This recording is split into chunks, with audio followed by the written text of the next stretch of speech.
Hey guys, Jeff with Westcott Designs.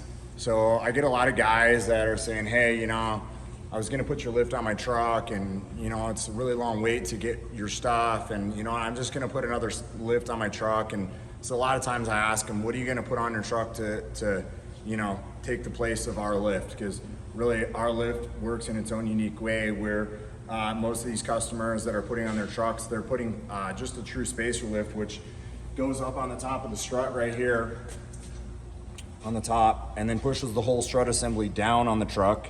Then when this truck actually goes over a bump, it compresses itself. This strut actually bottoms out. The new struts are actually 2 inches shorter than the old struts. So the strut bottoms out prematurely before it ever hits the bump stop back here, which then causes it to either push this inside the shock or to snap this off at the bottom of the shock. So a lot of these guys are putting these spacer lifts on their trucks, and this is fine. Works perfectly good if you're not gonna off-road with the truck.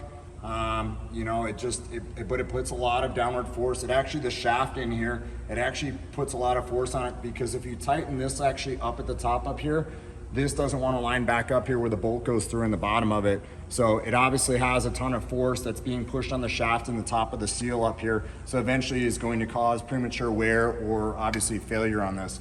So I am, totally fine if someone says, hey, I'm gonna put a spacer lift in my truck and I'm not gonna off-road with it. Have at it, have at that for sure. I get a little frustrated because a lot of this stuff, people buy this stuff and put it in their car, and one person says this, and another person says this, and here we're a company that tests everything that we make, and we test other people's stuff that's out there in the marketplace. And unfortunately, companies feel it's okay to make stuff that is really not tested and not really going to hold up over the long-term effect of off-roading if you decide to off-road with it. So they don't go over some of these other things with you, letting you know, hey, it's not really designed to off-road. And really, when you read into the fine print and then look at warranty, they warranty their parts. They are not going to warranty any of the factory OEM parts when they fail. So that's one of the downfalls. I can tell you this, to date, we've sold over 30,000 of our kits since I started doing these kits back in 2015. Have yet to have one of them cause failure on any components on the truck. I, as a business owner, am not into making anything that goes on a truck that is not going to work properly or is going to cause failure on anything. I have enough that I have to worry about when customers are waiting 8 and 10 weeks on some of their orders to now worry about that my part was on their truck that caused failure. Absolutely is not going to happen. Our part is designed with a purpose and designed with a reason. Do you get a full 3 inches out of it? Absolutely not.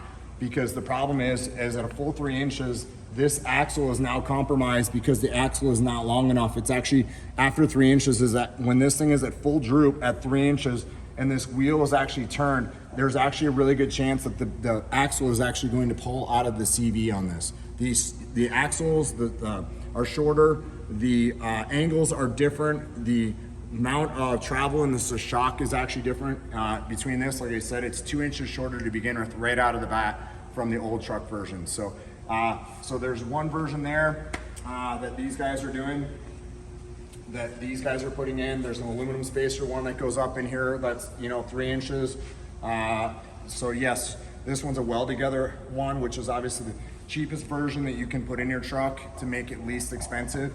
But if, again, you can see it in my face, I don't want someone putting stuff in their car that is going to cause failure. So if you are not okay with waiting for your orders to come, I'm very sorry. We're doing the best we can. It's the anodizing that is taking as long as it is to get these out to you. But nobody's dying here, nobody's sick.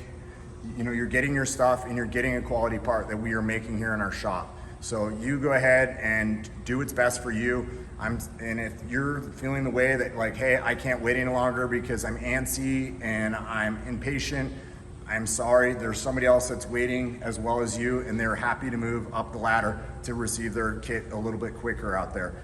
We can get the non-anodized kits out usually within a couple days or a couple weeks because we're making them all the time.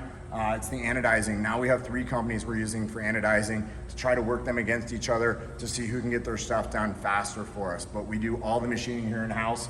Our kit, it's patent pending, and there's a reason why we're patent pending on it, because It's something that does not take away the upward or downward travel of the suspension. It's not extending the shock any farther than it was designed from the factory.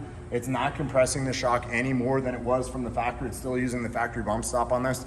So everything has been taken into consideration when this is all done on these trucks. So I want you to think about what you're going to use your truck for, and if our kit is the right kit for you, or some of these spacer lifts that are available out there, if you don't plan to off-road with your truck, it's totally fine. You can go down that road. But I'm just letting you know, this is going to give you the best ride quality and the most factory set. And actually, if you look at it, it looks factory. This literally looks like it came from the factory with this, and this is our collar.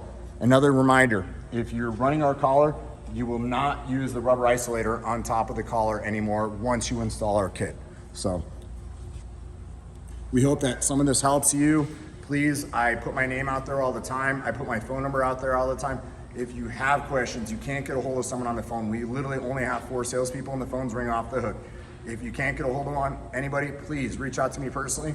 I will do my best to help you in any way I can. We want to help you. We're not trying to avoid you. We're not trying to put you off. And no, we haven't put somebody in front of you in line. And no, we're not prototyping. We have guys that are here that's all they do. They do our design work for us at our company. So they literally, they're hired to do is design and prototyping and testing. So, you know, while your stuff's being produced, there's other parts that we are continuing to develop for vehicles. Are we going into production on those immediately? No, we are not. We are trying to get these other orders, get caught up with this stuff to help these customers, to help you guys to get your stuff sooner. So again, thank you for watching this video and hope you enjoy it.